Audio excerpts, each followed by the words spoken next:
to finish off section 7-8 today, so I'm going to jump right in. There are two main topics. We're now going to look at improper integrals of type 1, which we haven't seen before. And that's basically these 5 questions from the homework.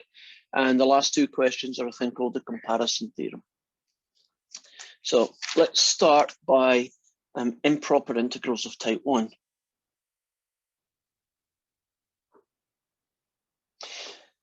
So what's improper about them? Well, they do have an infinity, but not the usual way. The ones that we've done before, the type, oops, it's type 1 now. The type 2, the ones we've done before, they had things like 1 to infinity, right? That was what made them improper. But when you do type 1, the problem looks like this.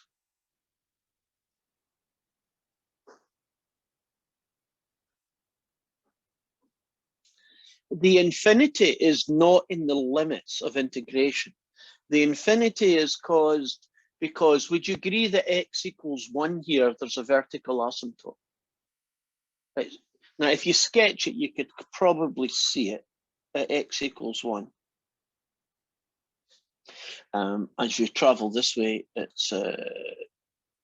goes like that. So imagine this is 1 and this is 7. You're trying to find this area.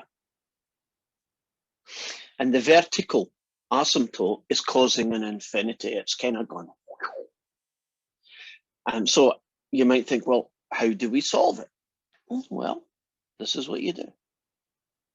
You do the limit as t tends to 1 of t to 7 of 1 over x minus 1 dx. Do you see that we don't do t to infinity, we do t to 1? And it was 1 that I chosen because isn't 1 where the problem is, right? 7 doesn't have a problem, right? You can evaluate it at 7, but at 1. So this is the guy you're going to evaluate. So let's see what we get.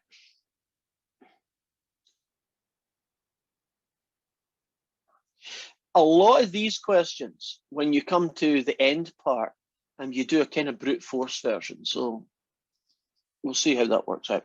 What is the integral of 1 over x minus 1?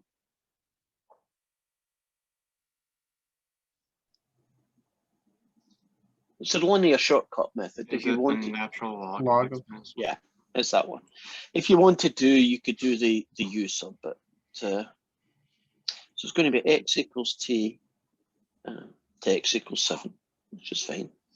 And now this becomes the limit as t tends to 1 of the natural log of t minus 1. Take away the natural log is 6.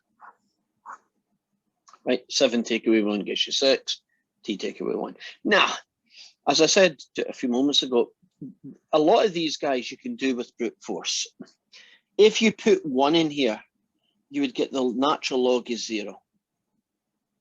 And you got to know what a natural log function looks like. It looks like this. At 0 isn't the answer technically negative infinity, right? It curves vertically downwards. So if you tried to find the log of a number that was almost 0, the answer would be an extremely big negative number, like negative 20 trillion, that kind of number. So what does that tell us? That tells us that it diverges. When something doesn't have a finite limit, we just have the catch-all phrase diverges. So you don't even need to say it diverges to negative infinity or plus infinity or whatever else. Just say it diverges and you are good. So far, so good. It's kind of similar, isn't it, to limit as t tends to infinity and then you find out what the limit is. It's just going to be the limit as t tends to a number and you try and find out the limit in a similar way. So let me find one of these questions. This one I'm going to do now is actually similar to one of the homework questions. Unlucky for some, 13. It's going to be the integral from -2 to 14 of 11 over the 4th root of x minus 1. And I apologize, I went and scanned to the wrong question. This is x plus 2. Right, so it's going to be the limit as t tends to -2 of the integral from t to 14 of the sine graph. And I am going to turn the fourth root into a quarter power. And the reason I'm going to do that is that I want to be able to integrate this, and that really essentially means that I need to turn it into a fractional power. So I've done this in like 2 steps.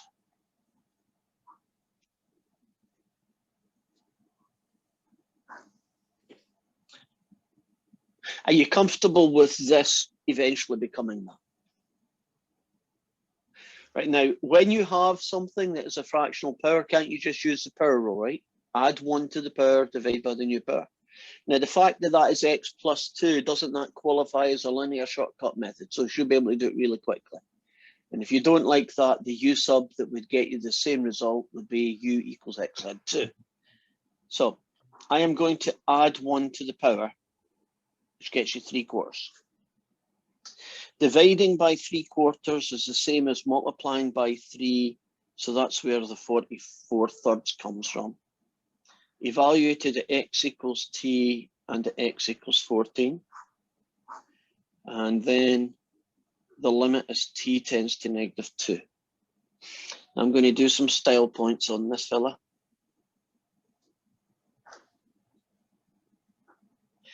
Three-quarters is the fourth root cubed. So I'm going to do the fourth root of x add 2 cubed.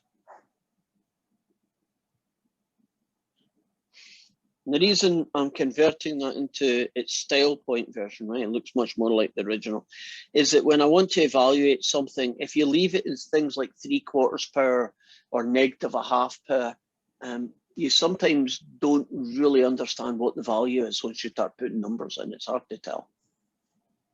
So this is going to be the limit as t tends to -2. Let's see, you're going to get a number 14, so it's going to be 44/3, the fourth root of 16 cubed, take away 44/3, the fourth root of t add 2, all cubed. Now this does look like a mess, but it's not as bad as it looks, really. The fourth root of 16 is 2, and 2 cubed is 8. So I'm going to have 8 times 44/3. And that's 352/3. See, it's not so bad. And I'm taking this very slowly. I haven't done anything here yet. Okay, let's make t -2 and see what we get. We get this fella, take away 44/3. -2 in here gets you 0. So it's the fourth root of 0 cubed. Right? -2 add 2 is nothing, nothing cubed. Oh, just nothing. So the final answer is in fact a number. And we recognize that when this integral is a number, we would say it converges, and it converges to that number.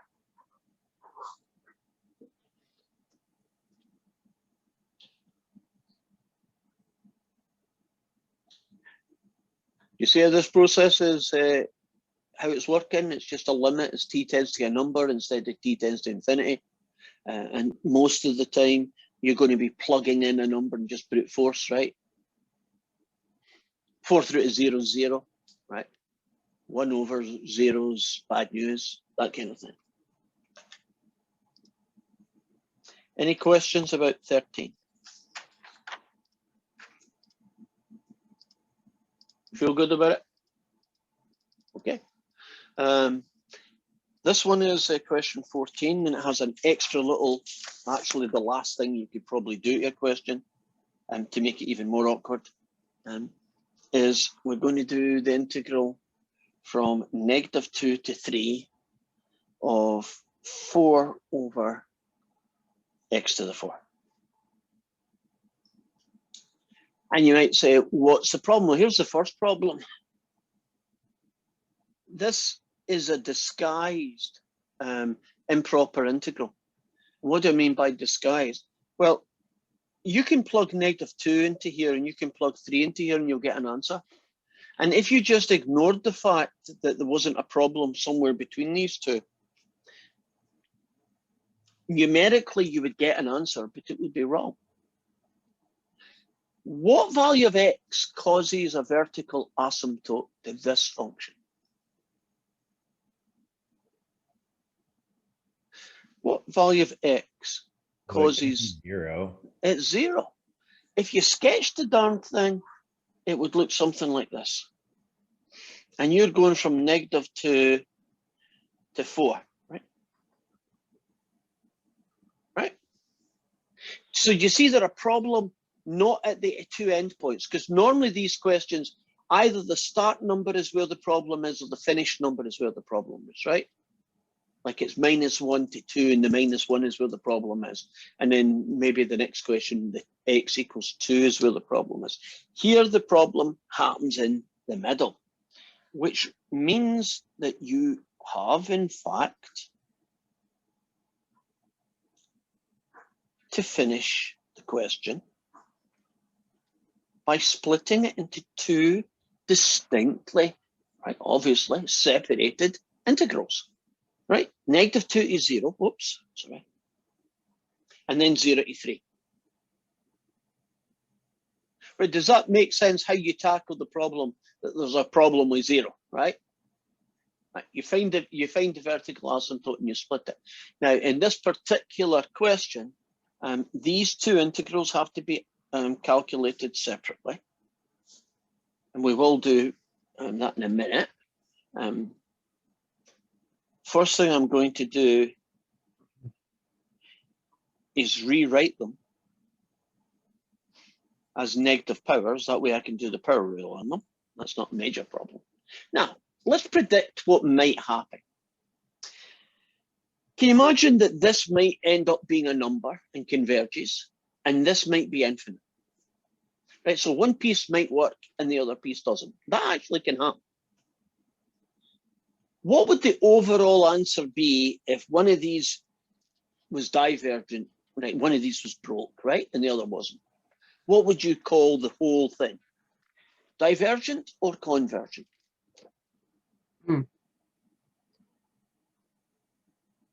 Divergent, yeah. Correct. Because if one of the pieces is infinite, does it matter if the other piece adds up to 4? No, because the whole answer is still going to be infinitely big, right? So I say if one bit's broke, the whole thing's broke. So what that means is that I only need to check one of these. If this ends up being a number, then I need to check the second one. But if the first one is broke, right, it's divergent. I don't care what the second one does. The answer is it's divergent. And divergent answers are good because that's really all you need to say. You don't even need to say why it's not working. You know, it's divergent because it's plus infinity, it's minus infinity, whatever other reason you came up with. All you need to be able to state is it's broke, right? It's not got a finite limit. So I'll pick this one because I feel like it. Oh, maybe I shouldn't. Do you want me to pick this one just to be awkward? Any particular choice? Which one? Which one do you want?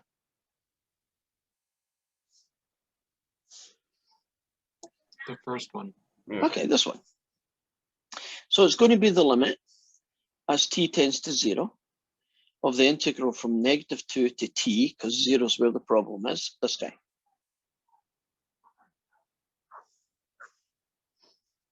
And I'm just going to go this way. I know it's in the way, but I want to use up what room I've got because I don't have a lot. Add 1 to the power and divide by the new power. Evaluated at -2 and at t. And remember to make t go 0. So it's going to be the limit as t tends to 0 of negative 4 over 3x cubed. Do you notice how I did style points again? I'm not leaving it in this form. I'm changing it into an answer that looks much more like the original. Right, now it's then going to be the limit as t tends to 0 of negative 4 over 3t cubed. Take away a takeaway of a negative thing, so it ends up being negative. 2, 4, 8, negative 24. So let's check that. That's a negative, that's a plus, but take away, yeah. Now, what's going to happen to this fraction when t becomes 0? I guess what's negative 4 over 0?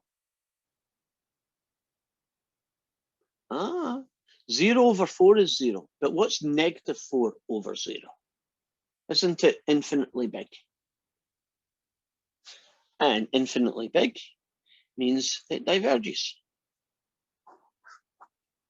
And I don't care that that's a sixth, because if something's infinitely big, taking away 1/6 from it's probably not going to do much. So it's still going to be infinitely big. So infinite means diverge.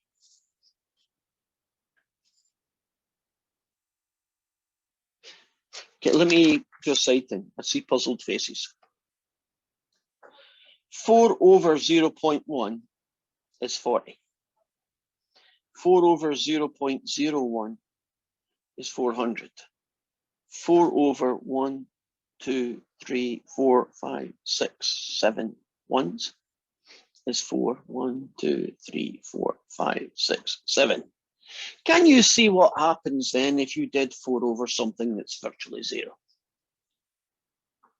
Can you see it being infinitely big? That's what I was doing. Now, if there happens to be a negative involved, big deal. The answer is negative infinity, which is still divergent, right? It's still bad news. Any kind of infinity is bad news. Did that help? For some of you are wondering what the 4 over 0 was like. 0 over 4, easy. Right, it is 0. But 4 over 0 is not the same thing. Okay, that's the end of that example.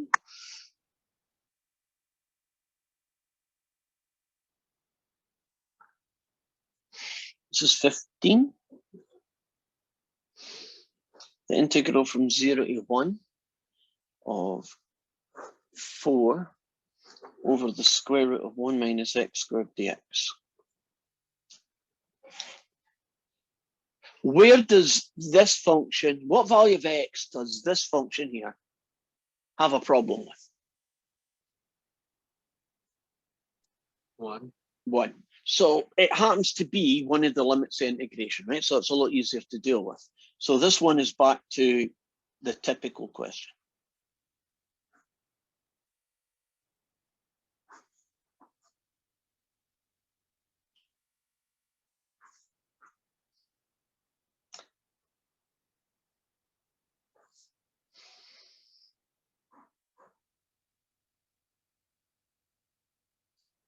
Okay, this will get your brain moving. What is the antiderivative of 4 over the square root of 1 minus x squared? I've got it here. 4 inverse sine. Oh, well done. I was going to plot this down and show you. There it is. You see it there? The more experience you have of seeing these fellas, the less you should need this piece of paper. You should just say, oh God, that's that inverse sine guy again, right? Now, let's see what that now becomes. 4 inverse sine. Oh, why? What did that happen? That's a 1. Inverse sine of 1. Take away 4. And I'm jumping ahead here. This is a t for a few moments. Now it's going to be 4 inverse sine E1. Take away 4 inverse sines zeros. Okay, what is the inverse sine of 0? It's what angle has a sine of 0? So it's 0. What number is the inverse sine of 1? It's the angle whose sine is 1. What angle has a sine of 1?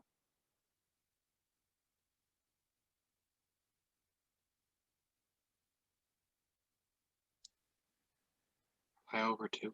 Correct. And 4 pi over 2 gets me 2 pi.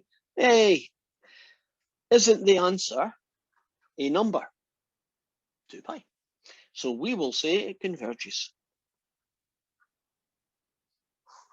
And it converges to 2 pi.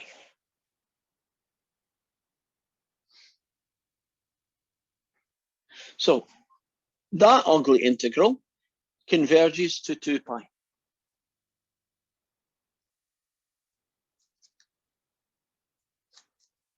Any questions about that one? That one's a little bit smoother, right? Just plug the number in and see what's going on. Okay, last thing we need to do is these two guys called the comparison theorem.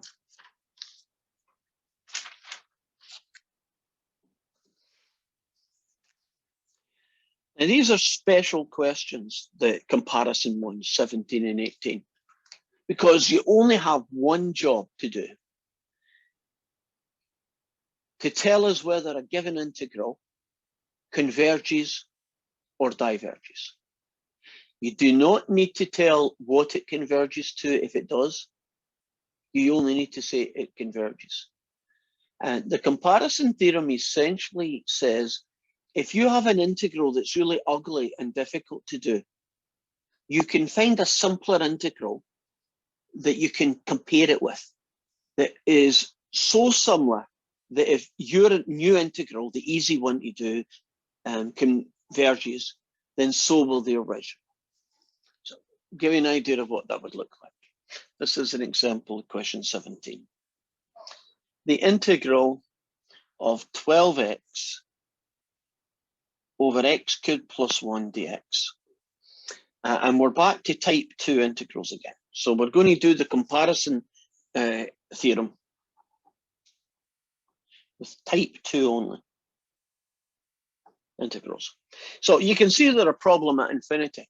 Now, what is the difficulty here? I cannot integrate that guy. You might think, well, what about a u sub x cubed plus 1? Well, it's a good start, but it falls apart at the end, right? It doesn't turn into something nice.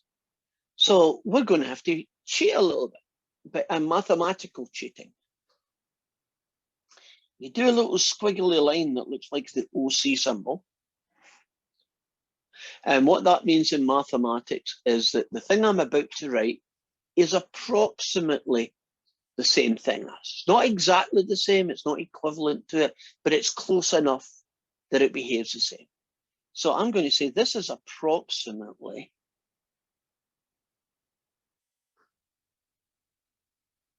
the same as that guy. Would you agree in the big scheme of things that both those fractions are probably not that different from each other? Can you imagine by the time x gets to 1 billion, won't 1 billion cubed plus 1 and 1 billion cubed not really matter anymore? Great. So what you do in the comparison thing is you go to the top and the bottom. And sometimes you have to do it to both. And you simplify them down by only writing down the biggest power for each. So on the top, it was 12x, so it's still 12x. But on the bottom, it's x cubed plus 1. You only write down the biggest power, right? The x cubed. Now, let's be different. Suppose it was 12x squared plus 7x plus 1 on the bottom, and x to the 4 plus x squared minus 7 underneath, right? Suppose it was that. We would only use those two guys.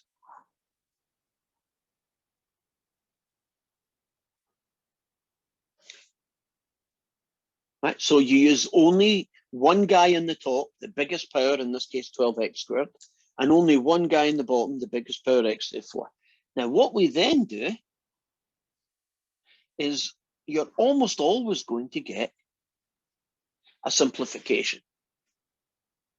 You see, this guy is now 12 over x squared. Now, can you integrate 12 over x squared? Yeah, great. So you would do the limit as t tends to infinity of the integral. Can I change that to 1? So 1 to infinity of 12x to the negative 2 dx. And that's going to be the limit as t tends to infinity. Power rule, add 1 to the power, divide by the new power.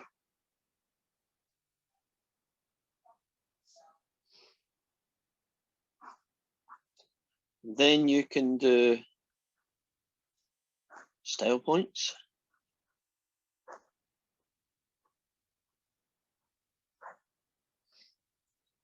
Zooming through this, but hopefully you're still with me.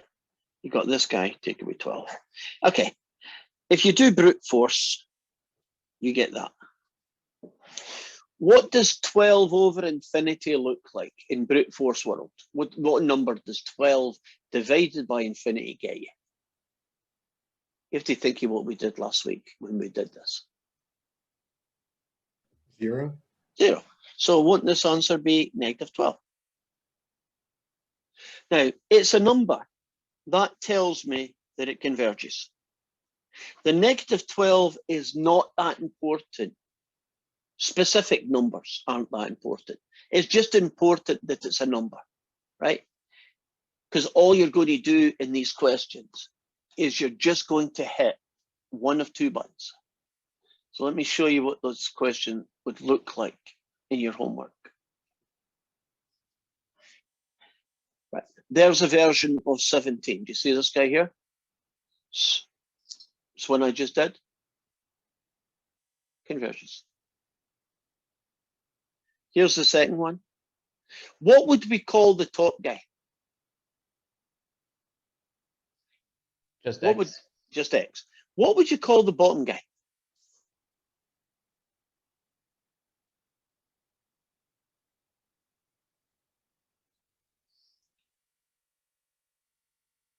X squared. Right, square root of x to the 4 becomes x squared, okay? So you'd have an x on the top and eventually an x squared on the bottom. Doesn't that simplify down to a 1 over x? And then you go and solve it. And that one diverges, by the way. At least the one I've got diverges. Now, since you get 3 shots in WebAssign, will you not do this? I'm not going to do this. I'm just going to guess. Oh, I'm wrong. Okay, it must be that one. I got it right. Nah, well, I know you've done it. No, but I mean,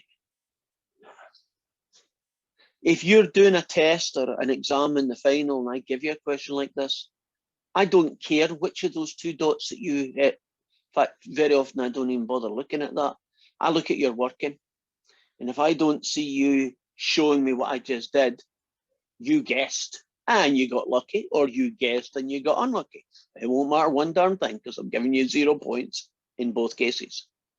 I want to see, and actually, if you do the working and screw up the working, right, you make a plus where a minus should go, you'll lose very few points because you've done the process, right? You've simplified it down, you've tried your best to do it right.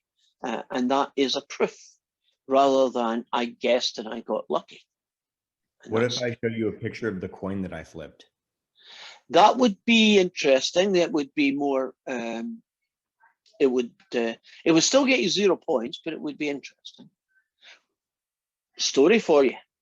This student, really bad student, never came to class, never did homework, never did anything. Turns up for the day of the final, all right, on-ground exam. Turns up for the day of the final, like halfway through.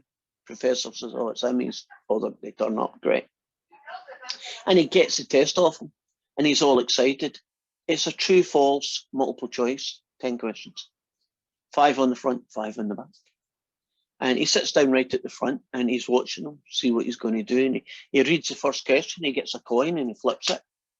And he goes, Goes to the next question. Turns the paper over, does the other 5. Test is finished. So professor's watching this and he says, well, I know what he's been doing. And he's expecting to get the test paper back.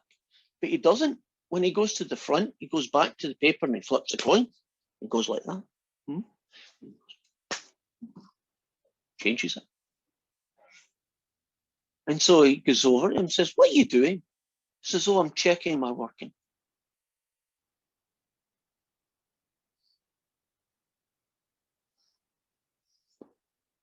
Oh, that's pretty good. No. Oh, I'll take a pretty good. Anya, was that a pretty good? She didn't laugh.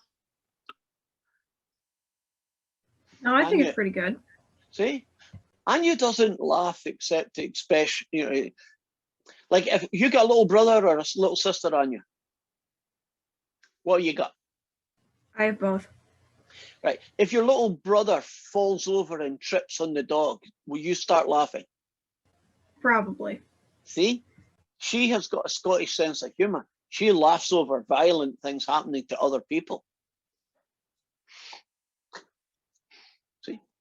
See, no one was hurt in the making of that last joke, so that's different. Okay, I'm finished with the comparison test. If you are, is there anything you want to? They make sense, or you'd like me to go over? Otherwise, we move on to our next section. Do you think you could share your screen again so I can see I didn't finish writing down the problem. Oh, okay. Don't know where I put it. I can share the screen, but I'm trying to find a piece of paper. I've got so many pieces of paper in front of me. I'm trying to find it for you. Just give me a second. There we go.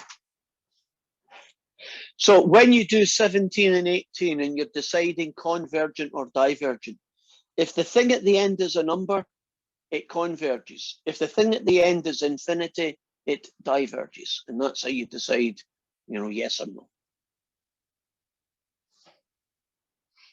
Right, while he's doing that, we get ready for, we've got time, good. Get ready for our next section. If you can bear with me for a few moments. And would it be negative 12 over x? Yes. Oh, no, this one is 12 and then take away 12 over 1. So the first guy, take away the second. So this is negative 12. Well, when you take the antiderivative of the 12x. Oh, then, darn it. Thank you. Yeah. I think all it would do is make it positive 12 instead of negative. Plus 12 and still divergent. That would lose you a point in the test because you lost a sign, but you got the method right. Are we good? Right, we're going to be doing arc length in a few moments. Just give them a few seconds to get yourselves, actually get me organized as well.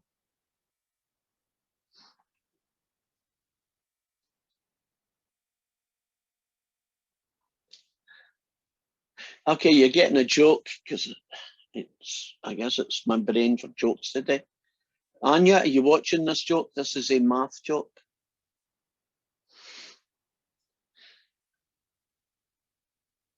A physics professor and a math professor watching this building. They were bored. They were chatting away. So we were just watching this building across the street. And the guy goes and they're watching, and 2 people go in. And then a few minutes later, 3 people leave the building. And so the mathematician turns around to the physics guy and says, what conclusion can you make about that? And the physics guy says, well, 2 people go in and 3 people came out. So there's 1 less person in that building than there was when we started looking. Mathematician says, oh, okay. So the physics guy says, well, what did you see? How did you interpret it? And the mathematician said, well, if 1 person goes back into that building, the building will be empty.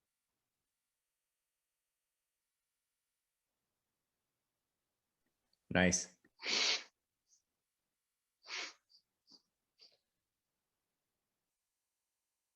No, you got to think this one through, right? 2 people go in, 3 people come out. If one more person goes in, the building will be empty.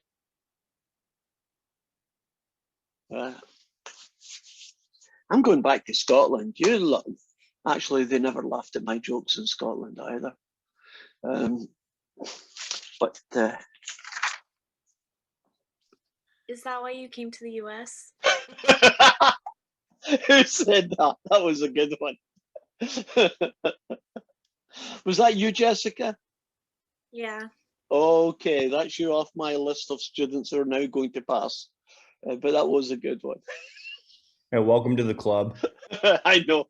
I think by the time this class is over with, everybody will be in my blacklist. Okay. I've ranted on enough here. Let's get started before I forget what the heck we're doing here. And we're starting a new chapter. It's chapter 8. And we're going to be looking at section 8.1, which is how to calculate what's called arc length. So I want you to imagine that we have a function, a nice function, nothing weird happening. It starts off at x equals a and finishes off at x equals b. Function is called y equals f of x. The arc length, best analogy, can you imagine there's a little ant and that little ant walks along the curve? How far would it travel? That's called the arc length, right? It's the length of the curve, right? It's called arc length. And we typically use the letter L for it, right? So the arc length. And how do you find it? Well, here is the formula for it. It's an integral. Very surprising that it would be an integral, right? Because it's not an area you're calculating, right? It's a length. But nonetheless, you get that by doing, it's an integral from a to b of the square root of 1 plus the derivative squared dx. I don't think you would have came up with that formula if you were trying to figure out how to do the arc length. But nonetheless, and there is a proof to it. It uses Riemann sums and delta x's and so on. And feel free to go and have a look at it. And I think I've got a video where they prove it as well.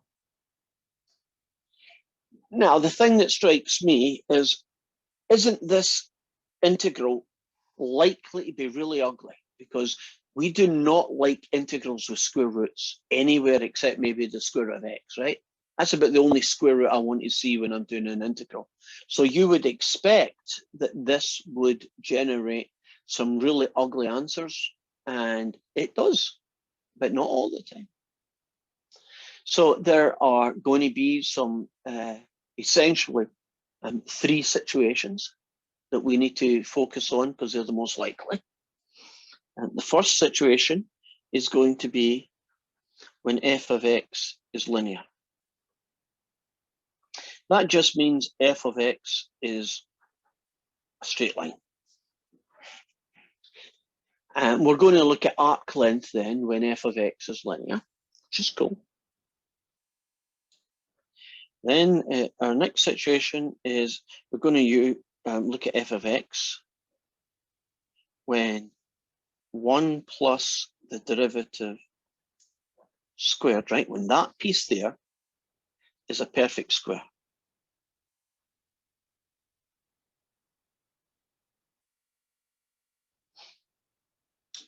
And that's going to be our second situation. And the third one, well, it's not much of a situation. It's just everything else. Now, what do I mean by that? You are going to get some weird and wonderful looking functions that are going to be differentiated and squared. And the algebra is going to, trig identities are going to appear that would count on everything else. Lots of things are going to cancel, like, wow, I wasn't expecting all that to happen. That would count as in everything else. So the third section is really, if it ain't the first 2, right, it's everything else. So let's focus back on linear. Let's suppose I have a function, 2x adds 7, and I'd like to know the arc length from x equals 0 to x equals 2. Then the arc length will be the integral from 0 to 2, the square root of 1 plus the derivative squared dx.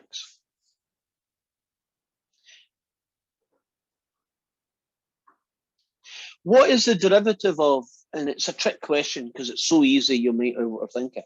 What's the derivative of 2x plus 7? 2. Just 2. In fact, if it's a straight line, won't the derivative just be a number? Yeah, 10x minus 4, 5 minus 3/4 x. It's just going to be a number. So in this case, it's 2.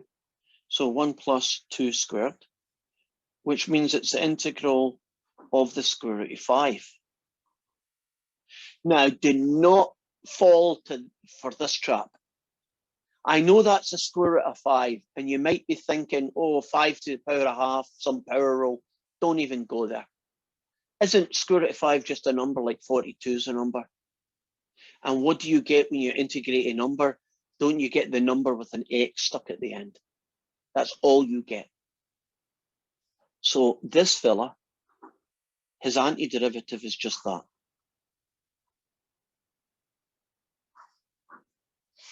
And plug in 2. You get square root of 5 times 2, take away nothing. I like the number first. There you go. And if you wanted to visualize it, can you imagine that the line 2x plus 7 would be this line here? Imagine this is 0 and this is 2. The distance from here to here, right, is 2 root 5. Do you like that? So you want homework questions to be nice straight lines, right? 4x plus 2, 3x minus 7. Because if they are, the integral is really just going to be square root of 7. Or maybe sometimes you'll get the square root of 16, which you'll call it 4 then, right? But that's about the worst that can happen. Right? Linear arc lengths, typically quite easy to do, typically.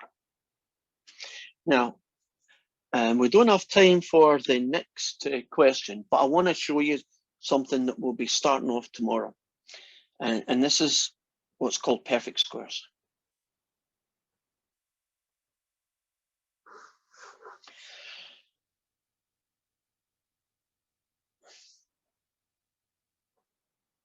Here is a quadratic that happens to be a perfect square. If you factor this fella, both factors are the same, and you will get x plus 3 squared. Okay, that's an example of what I call a perfect square. We are going to be dealing tomorrow with perfect squares, right?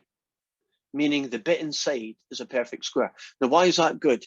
Well, isn't the square root of a perfect square, they're going to cancel out. In this case, wouldn't x plus 3 be left? So the square root of a perfect square cancel each other out, and you're just going to be left with whatever it is, right? 2x plus 1 or something, and life is nice. I wish all the perfect squares are quadratics, because we're pretty good at quadratics, right? We've had tons of practice, but they're not going to be just perfect quadratics.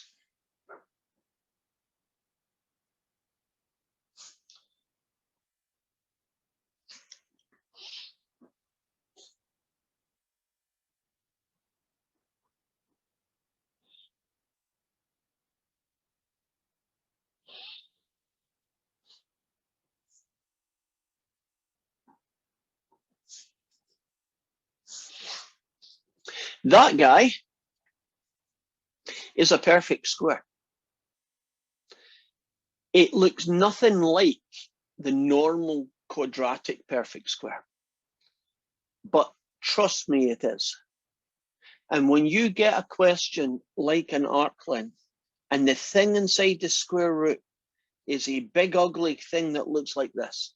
It will always have three terms. 1, 2, 3.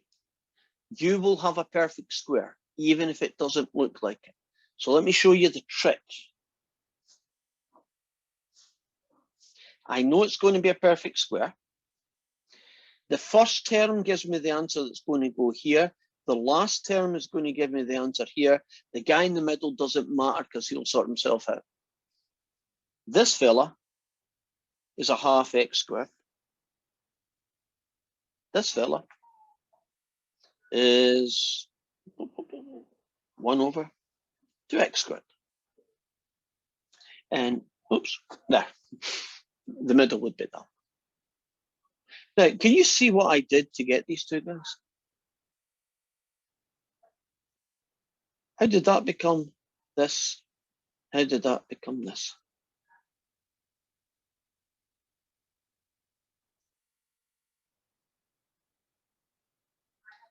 Get somebody pause and ponder over. Bye-bye, everybody. Say hi.